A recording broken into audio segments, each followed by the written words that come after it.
Hello दोस्तों, कैसे हैं आप लोग। करेंट अफेयर्स टुडे का आज जो है 20 एपिसोड आपके बीच लेके आया हूं, जिसमें आज का जो टॉपिक है वह है वन्य जीवों की संख्या में गिरावट। ये जो टॉपिक चल रहा है किस में चल रहा है तो आपको पता होना चाहिए, पर्यावरण एवं पारिस्थितिकी में, है ना। इसमें चल रहा है। क्या पढ़ना है आज के टॉपिक में हम लोगों को, तो वन्य जीवों की संख्या में गिरावट, जो 3 स्टार लगा हुआ है। तो आप देख सकते हैं कि यह यूपीएससी तथा विभिन्न स्टेट पीसीएस के लिए महत्वपूर्ण टॉपिक है ना। तो इस टॉपिक को समझने से पहले क्या करना है कि पहले नंबर हम इससे रिलेटेड जो संभावित प्रश्न बन सकते हैं उसको अगर हम देख लेंगे तो ये टॉपिक को समझना और आसानी हो जाता है। तो सबसे पहले क्या है, क्वेश्चन देखते हैं कि वन्य जीवों की घटती आबादी एक वैश्विक समस्या है। विश्व इस समस्या कैसे प्रभावित होगा, इस समस्या से निपटने हेतु सुझाव दीजिए।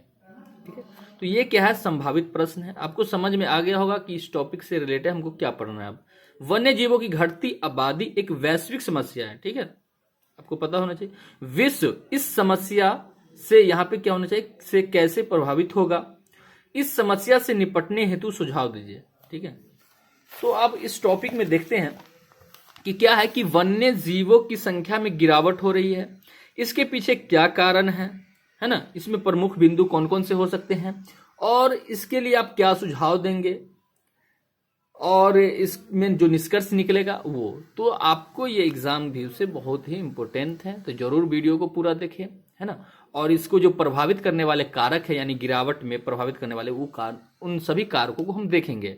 ठीक है, तो स्टार्ट करते हैं कि चर्चा में क्यों है कि हाल ही में विश्व वन्य जीव कोष WWF द्वारा लिविंग प्लेनेट रिपोर्ट 2022 जारी की गई है, जिसके अनुसार वैश्विक स्तर पर वर्ष 1970 से 2018 के बीच 48 वर्षों के दौरान वन्य जीवों की आबादी में 69% गिरावट दर्ज की गई है। ठीक है, वन्य जीवों की आबादी में आप लोग भी देख रहे हैं कि हमारे जो रॉयल्स टाइगर थे उनकी भी मतलब क्या हुई, कमी हो गई थी। और उसके बाद दक्षिण अफ्रीका से कुछ दिन पहले क्या है, चीता मंगवाया गया है। तो इस तरह से हमारे देश की जो पारिस्थितिकी तंत्र है उसको बनाए रखने के लिए इस चीज़ पर बहुत ज़्यादा ही ध्यान देने की ज़रूरत है। तो इस टॉपिक को अच्छे से समझते हैं, क्योंकि अभी ट्रेंडिंग में है ये टॉपिक, तो है ना। तो अभी जैसे कई सारे एग्जाम, जैसे पीसीएस के एग्जाम होने वाले हैं, बीपीएससी का, मेंस का, तो वहाँ भी संभावित है कि पूछ सकता है। ठीक है, तो अगर चैनल पे नए हैं तो आपको हम बता दूं कि यह जो है दृष्टि आईएएस के द्वारा जो मैगजीन प्रति मंथ दिया जाता है, जो हिंदी माध्यम के स्टूडेंट के लिए बहुत ही ज़्यादा महत्वपूर्ण है, क्योंकि इसमें द हिंदू और कई सारे इंडियन एक्सप्रेस जैसे महत्वपूर्ण जो न्यूज़पेपर है, ठीक है, उन सभी का, क्योंकि आप लोग तो इंग्लिश अच्छे से नहीं समझ सकते हैं, जो हिंदी मीडियम के होते हैं ज़्यादातर, है ना बच्चे, तो उनका क्या है, हिंदी में सार दिया गया है। ठीक है, और कई सारे न्यूज़ का पेपर का इसमें क्या है, सार है, जो इस मैगजीन को पढ़ने से एग्ज़ाम में बहुत ज़्यादा ही हेल्पफुल मिलता है। और कई सारे टॉपर्स हुए हैं जो जैसे यूपीएससी के, विभिन्न स्टेट पीसीएस के, तो उनका भी मानना है कि इनका वह रेगुलर पाठक रहे हैं और यह बहुत ही ज़्यादा हेल्पफुल रहा है उसके लिए। ठीक है, तो बिना कुछ देरी के हम स्टार्ट करते हैं इस टॉपिक को। तो क्या आप अवगत हैं किस बात के लिए भाई, तो विश्व वन्य जीव कोष WWF, ठीक है, यह एक अंतर्राष्ट्रीय गैर सरकारी संगठन है। इसकी स्थापना वर्ष 1961 में हुई थी। ठीक है, ये आदि प्रीलिम्स के लिए सही है। इसका मुख्यालय जो है स्विट्जरलैंड के ग्लैंड में स्थित है। इस संगठन का लक्ष्य वन्य जीव का संरक्षण करना तथा पर्यावरण मानवीय प्रभाव को कम करना है। यह संरक्षण से संबंधित विश्व का सबसे बड़ा संगठन है।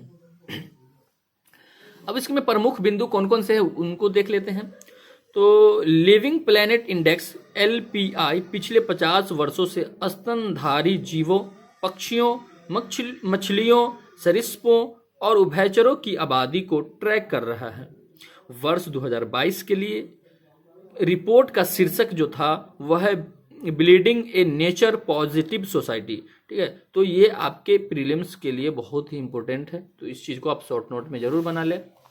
उसके बाद है अगला पॉइंट है कि रिपोर्ट के अनुसार जैव विविधता में सबसे अधिक क्षति दक्षिण अमेरिका और कैरिबियन क्षेत्र में दर्ज की गई है, जहां वन्य जीव में 94% की गिरावट आई है।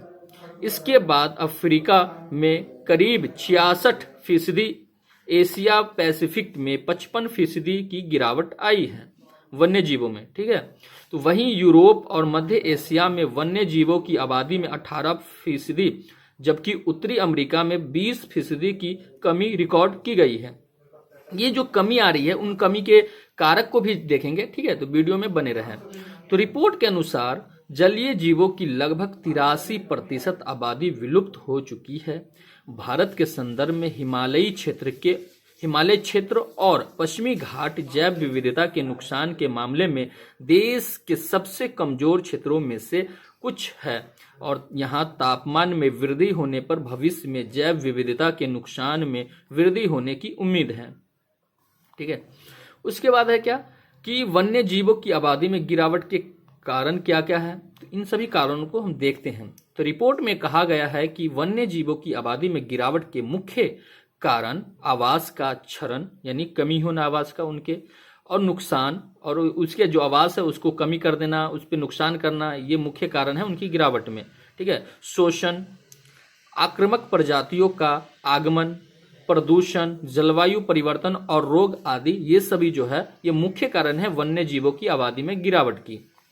उसके बाद है कि जिसमें जलवायु परिवर्तन भी एक कारण है। क्या है कि जलवायु परिवर्तन से कैसे मतलब वन्य जीवों की जो गिरावट हुई है, तो देखते हैं कि जलवायु परिवर्तन के कारण लगभग 50% कोरल नष्ट हो चुके हैं, और भविष्य में तापमान में 1.5 डिग्री सेल्सियस की वृद्धि होने पर 70 से 90% कोरल की क्षति हो सकती है। अगला पॉइंट है कि जलवायु परिवर्तन विभिन्न स्तरों पर प्रजातियों के वितरण, जनसंख्या की गतिशीलता, सामुदायिक संरचना एवं पारिस्थितिकी तंत्र की कार्य प्रणाली और जैव विविधता को प्रभावित करता है। ठीक है, उसके बाद वन्य जीवों की आबादी में गिरावट के एक और कारण है, क्या है, प्रदूषण। तो प्रदूषण किस तरह से गिरावट करती है, तो वायु, जल, भूमि एवं प्रकाश जैसे सभी प्रकार के प्रदूषणों से जैव विविधता प्रभावित हो रही है।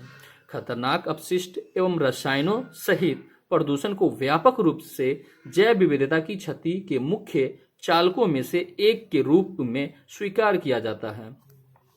अगला एक पॉइंट है क्या, जो वन्य जीवों की आबादी में गिरावट का, पर्यावास का विनाश। ठीक है, तो उनका जो आवास है, पर्यावास विनाश एक ऐसी प्रक्रिया है जिसके द्वारा एक प्राकृतिक पर्यावास अपनी मूल प्रजातियों का समर्थन करने में असमर्थ हो जाता है। जो जीव पूर्व में इस स्थल पर निवास करते थे वे विस्थापित अथवा मृत हो जाते हैं, जिससे जैव विविधता एवं प्रजातियों की बहुतायत में कमी आती है।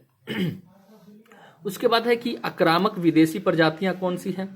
संयुक्त राष्ट्र विकास कार्यक्रम UNDP के अनुसार आक्रामक विदेशी प्रजातियां विश्व में जैव विविधता की क्षति का दूसरा सर्वाधिक वृहद कारण है, जिसमें क्या है कि वे शिकारियों के रूप में कार्य करते हैं, भोजन हेतु प्रतिस्पर्धा करते हैं, देसी प्रजातियों के साथ संकरण करते हैं तथा परजीवी एवं रोगों के प्रवेश का कारक बनते हैं। अगला पॉइंट है कि प्राकृतिक संसाधनों का अत्यधिक दोहन।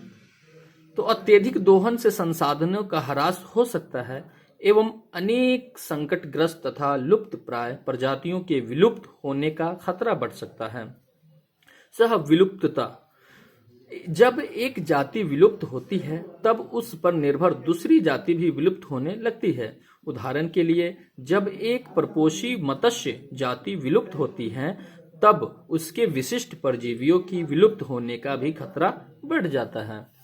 तो ये सब क्या है, कारण है वन्य जीवों की गिरावट में। ठीक है, और कई सारे कारण हैं, उनको भी देख लेते हैं। तो वन्य जीवों की आबादी में गिरावट के प्रभाव, क्या प्रभाव पड़ा है, तो वन्य जीवों का होता पतन मौजूदा और भविष्य की पीढ़ियों के लिए खतरा है। वन्य जीवों की आबादी में आती है आती इस विनाशकारी गिरावट विशेष रूप से उष्णकटिबंधीय क्षेत्रों में एक बड़ी चिंता का विषय है। इसके प्रभाव इस प्रकार हैं। क्या क्या प्रभाव पड़ेगा अगर वन्य जीवों की आबादी में गिरावट होगी? तो खाद्य जाल, जैसे श्रृंखला में या श्रृंखला में बाधा, ठीक है। तो वन्य जीवों की संख्या में गिरावट से खाद्य जाल या श्रृंखला में बाधा आती है। इससे हजारों प्रजातियों के विलुप्त होने के खतरे की आशंका बनी रहती है। उसके बाद होगा कि रोगों का प्रसार होगा। किस प्रकार होगा? तो देखते हैं कि जैव विविधता की क्षति से रोगों के प्रसार में वृद्धि होने की संभावना है। उदाहरण के लिए, यदि कोई सिंह किसी मृग को मारता है तो वह उसका कुछ भाग खा जाएगा, शेष भाग अन्य जानवरों द्वारा खाया जाएगा। यद्यपि यदि ये अन्य पशु विलुप्त हो जाते हैं तब बाकी मृगों का उपभोग करने में सक्षम नहीं होते हैं, तो यह व्यर्थ हो सकता है एवं इस व्यर्थ होने की प्रक्रिया में अनेक प्रकार की रोग विकसित हो सकते हैं। ठीक है। आर्थिक प्रभाव क्या पड़ने वाला है? तो यदि हमने मधुमक्खियों को खो दिया तो हमें फसल की पैदावार में गिरावट का सामना करना पड़ेगा, जिससे सकल घरेलू उत्पाद में गिरावट आ जाएगी। ठीक है। एवं सकल की घटनाओं में भी वृद्धि होगी। अब मधुमक्खी क्यों? तो दोस्तों आपको पता होना चाहिए कि जिस फूल पे वह जाके बैठती है वहां पे वह अंकुरित करती है। ठीक है। क्योंकि उसमें एक विज्ञान का प्रोसेस है वहां पे, इस वजह से वहां पे फल निकलते हैं, फूल से फल निकलते हैं। तो जलवायु परिवर्तन व जैव विविधता की क्षति केवल पर्यावरण से जुड़ी समस्याएं नहीं है, बल्कि यह अर्थव्यवस्था, मानव विकास, सुरक्षा और समाज से जुड़ी समस्याएं भी हैं। ऐसे में इनका समाधान भी एक साथ किया जाना चाहिए। अब इसके लिए सुझाव क्या क्या है आप लिख सकते हैं। तो देख सकते हैं इसमें क्या है कि इस रिपोर्ट में प्रकृति की चिंताजनक स्थिति और भविष्य पर प्रकाश डाला गया है। साथ ही सरकारों, कंपनियों व लोगों से अपील की है कि वे अपनी गतिविधियों में तत्काल बदलाव लाएं, जिससे जैव विविधता के होते इस नुकसान को रोका जा सके और जल्द से जल्द इसे बहाल किया जा सके। जलवायु में आता बदलाव और वन्य जीवों का होता पतन देख दो ऐसे संकट है जो इंसानी हस्तक्षेप के चलते कहीं ज्यादा गंभीर होते जा रहे हैं। स्पष्ट है कि जब तक हम दोनों संकटों को अलग अलग समस्याओं के रूप में देखना नहीं छोड़ देते, तब तक किसी समस्या का असरदार ढंग से समाधान नहीं किया जा सकता। ठीक है। ऐसे में हमें सबको साथ लेकर चलने वाली एक ऐसी सामूहिक कार्य पद्धति की जरूरत है जो हम में से प्रत्येक को कार्य करने की शक्ति दे और हमें अस्थायी मार्ग ले जा सके, जिसमें सभी की समान हिस्सेदारी हो। अब इसकी जो टॉपिक है उसके निष्कर्ष क्या निकल सकता है? तो दुनिया की आधी अर्थव्यवस्था और अरबों लोग आज भी प्रकृति पर निर्भर हैं। ऐसे में जैव विविधता या वन्य जीवों के पतन पर विराम और प्रमुख इकोसिस्टम की बहाली हमारे द्वारा किए जाने वाले कार्यों की सूची में शीर्ष पर होने चाहिए, जिससे जलवायु, पर्यावरण व लोगों के स्वास्थ्य पर बढ़ते संकटों का सामना किया जा सके।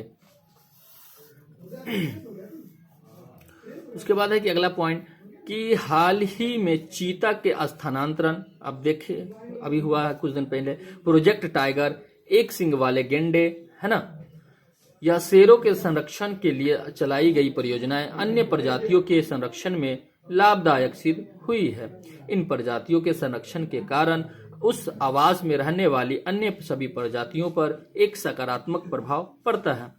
क्वेश्चन हमने देख लिया है। तो ये टॉपिक कैसा लगा आप कमेंट करके जरूर बताएं और अपने से खुद से इसका निष्कर्ष लिखने की कोशिश करें और क्वेश्चन को जरूर सॉल्व करें, जिससे आपका जो आंसर राइटिंग होगा वो भी मजबूत होगा, यानी अच्छा होगा, सुदृढ़ होगा। ठीक है। और दोस्तों मैंने पीछे एक वीडियो अपलोड किए हैं, रवि कुमार सिहाग जो सर हैं, जिसका रैंक जो आया है वह 18 आया है यूपीएससी 2021 के। अगर नहीं देखे तो वो जाकर के आप देख सकते हैं, जो वीडियो अपलोड है इसी यूट्यूब चैनल पे, जिससे आपको आंसर राइटिंग में क्या होगा और भी ज्यादा